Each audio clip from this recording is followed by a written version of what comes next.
त्रिषष्टितम सूक्तम। भावार्थ, सूर्य भाग्यवान एवं ऐश्वर्यवान हैं। वह सबके निरीक्षक हैं, सब मनुष्यों के साथ समान तरीके से व्यवहार करने वाले हैं। मित्रा वरुण की यह आंख जैसे हैं। इस सूर्य देव के उदय होते ही अंधकार सिमट जाता है। भावार्थ, यह सूर्य देव सभी लोगों को सत्कर्म में प्रेरित करते हैं। सूर्योदय होते ही ईश्वर स्तुति, प्रार्थना, उपासना, यज्ञ, याग आदि अनेक प्रकार के सत्कर्म आरंभ हो जाते हैं। अन्यान्य विद्या अध्ययन आदि कार्य भी सूर्योदय से ही आरंभ हो जाते हैं। इसलिए सूर्य सत्कर्म का सूचक एक महान ध्वज हैं। सूर्य अपनी किरणों द्वारा जीवन को पृथ्वी पर भेजते हैं, इसलिए यह जीवन निधि हैं। वह काल चक्र के प्रवर्तक हैं। भावार्थ, सूर्योदय से पहले उषा काल में उपासक वैदिक स्तोत्रों का गान करते हैं। उसके पश्चात सूर्य उदय होता है। उदय के समय का सूर्य सविता कहलाता है। यह सविता देव सबको आनंदित करता है। इसका स्थान सब मनुष्यों के लिए समान है। यह किसी का पक्षपात नहीं करता। भावार्थ, यह सूर्य देव द्युलोक का अलंकार है। यह दूर रहकर भी सबको जीवन प्रदान करता है। सूर्य से प्रेरित होकर लोग अपने प्राप्तव्य अर्थों को प्राप्त करके उनसे सत्कर्म करते हैं। भावार्थ, द्युलोक में देवों ने इस सूर्य के लिए मार्ग बनाया। उन्हीं मार्ग पर यह सूर्य अनंत काल से चला आ रहा है। इस सूर्य देव के उदय होने पर मित्र तथा वरुण की स्तुति की जाती है। भावार्थ, मित्र, वरुण तथा अर्यमा ये तीनों देव हमारे पुत्र पौत्रों के लिए उत्तम धन दें, हमारे जाने के सब मार्ग सुगम हों और ये अपने कल्याणकारी साधनों से सदैव हमारी रक्षा करते रहें। चतुःषष्टितम सूक्तम। भावार्थ, ये मित्र एवं वरुण अंतरिक्ष तथा पृथ्वी पर रहते हैं तथा तीनों लोकों को व्यापते हैं। ये दोनों देव जल को रूपवान बनाते हैं। इन्हीं देवों के कारण जल नेत्रों के कारण दिखाई देता है। जल पहले गैस अथवा वायु रूप था।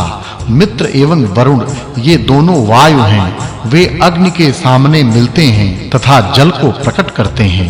भावार्थ, राजा ऋत अर्थात सत्य का रक्षक हो, वह शुभ कार्यों का संरक्षक हो, वह नदियों का पालक हो, नदियों के जल का संरक्षण करे तथा उस जल का उपयोग वह प्रजा की समृद्धि के लिए करे। वह राजा क्षत्रिय अर्थात प्रजाओं की दुख से रक्षा करने वाला हो।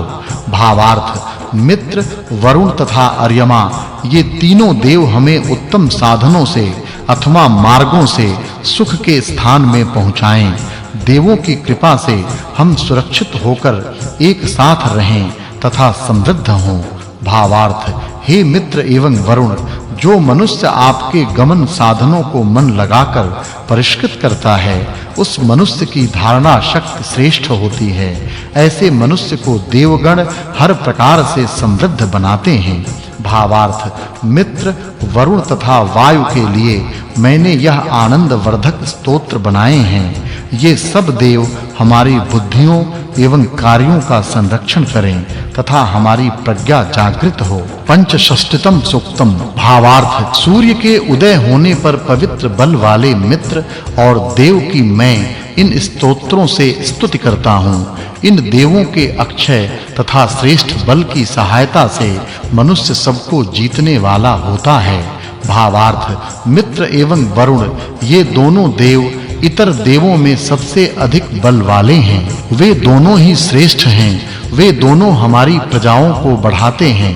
आपकी कृपा हम पर हो तो द्यु एवं पृथ्वी लोग दिन रात हमें समृद्ध करते रहें। भावार्थ, ये दोनों मित्र तथा वरुण अनेक प्रकार के पाशों से शत्रुओं को बांधने वाले हैं। पुल जिस प्रकार लोगों को असत्य के पार पहुंचाता है, उसी प्रकार ये देव लोगों को असत्य के पार पहुंचाते हैं।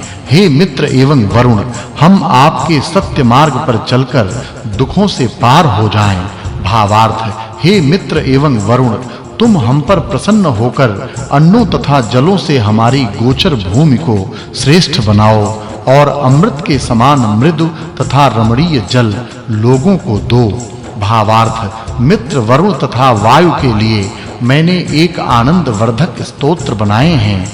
ये सब देव हमारी बुद्धियों और कार्यों का संरक्षण करें तथा हमारी प्रज्ञा जागृत हो। षट्षष्टितम सुक्तम भावार्थ मित्र तथा वरुण का स्तोत्र बल बढ़ाने वाला और अन्न देने वाला है।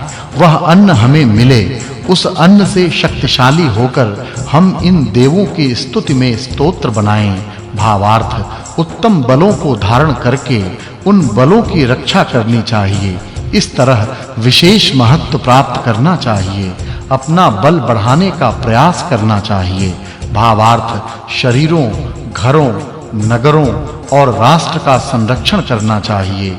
हे मित्र एवं वरुण, तुम दोनों हम सब स्तोताओं की इच्छाओं को सफल करो। भावार्थ आज सूर्य के उदय होने पर जो धन हम चाहते हैं, उस धन को हमें मित्र, अर्यमा, सविता तथा भग देव प्रदान करें। भावार्थ हमारा निवास स्थान अत्यंत सुरक्षित हो, वीरों के आने से हम भी सुरक्षित हों। हमारे राष्ट्र में वीर आएं तथा वे हमारी रक्षा करें। भावार्थ राष्ट्र के वीर ऐसे व्रत के प्रवर्तक हों जो किसी शत्रु के द्वारा दबाया नहीं जा सकता। ये ही बड़े धन के अधिपति हैं। जिन वीरों के कार्य शत्रु से नहीं मिटाए जाते, वे ही वीर बड़े ऐश्वर्य के स्वामी होते हैं। परंतु जिनके कार्य उनके शत्रु नष्ट कर सकते हैं, उन्हें इस जगत में ऐश्वर्य प्राप्त होना असंभव है। भावार्थ सूर्य के उदय होने पर मनुष्य सब देवों की स्तुति का गान करें।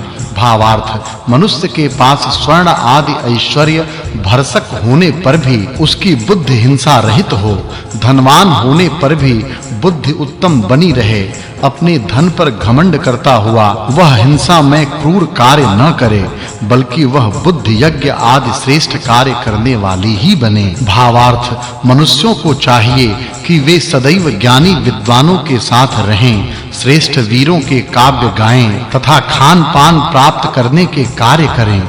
भावार्थ जिन वीरों में शत्रुओं को पराजित करने का सामर्थ्य होता है, वे अपनी सामर्थ्य से सब युद्ध चौकियों पर अपना ही नियंत्रण रखते हैं। उन चौकियों को शत्रुओं के हाथ में नहीं जाने देते। ऐसे वीर सूर्य की भांति तेजस्वी, अग्नि ज्वाला की भांति जिह्वा वाले, उत्तम वक्ता तथा सत्य का संवर्धन करने वाले हों। भावार्थ वीर अपने भीतर ऐसा छात्र सामर्थ्य बढ़ाएं जिसे शत्रु प्राप्त न कर सके। वीर समयानुसार, ऋत्वानुसार व्रतों का पालन करें। भावार्थ सूर्य के उदय होने पर हम धन प्राप्ति के लिए देवों की प्रार्थना तो करें, परंतु सत्य पथ के प्रदर्शक वीर जिसको धारण करते हैं, उस धन को ही हम चाहें। भावार्थ सत्यनिष्ठ, सत्य के लिए जीवन देने वाले, सत्य को बढ़ाने वाले, असत्य से द्वेष करने वाले तथा शरीर से विशाल हों, उनके द्वारा सुरक्षित घर में हम रहें तथा उनके द्वारा सुरक्षित धन हमें मिले, हम भी ज्ञानी एवं नेता बने। भावार्थ द्युलोक के पास उदय होने वाले सूर्य का शरीर बड़ा ही दर्शनीय दिखाई देता है। यह सूर्य पूरे विश्व को देखने में समर्थ है। इस सूर्य को उसकी किरणें गतिमय बनाती हैं। भावार्थ सूर्य अपनी किरणों से पूर्ण चराचर जगत को प्राण देने के कारण संपूर्ण जगत का स्वामी है। यह अपनी किरणों द्वारा सबको जीवन देकर सबका कल्याण करता है। 7 रंग की किरणें मानो इस सूर्य के रथ की 7 घोड़ियां हैं। भावार्थ 100 वर्ष तक जिएं तथा 100 वर्ष तक हमारी आंख आदि इंद्रियां कार्य करने में समर्थ रहें। यह सूर्य इंद्रियों का हित करने वाला है। सूर्य प्रकाश से सब इंद्रियां उत्तम स्थिति में रहती हैं। इस प्रकार पृथ्वी, जल, वनस्पति, प्राणी, वायु आदि भी सूर्य के कारण उत्तम स्थिति में रहते हैं। इसलिए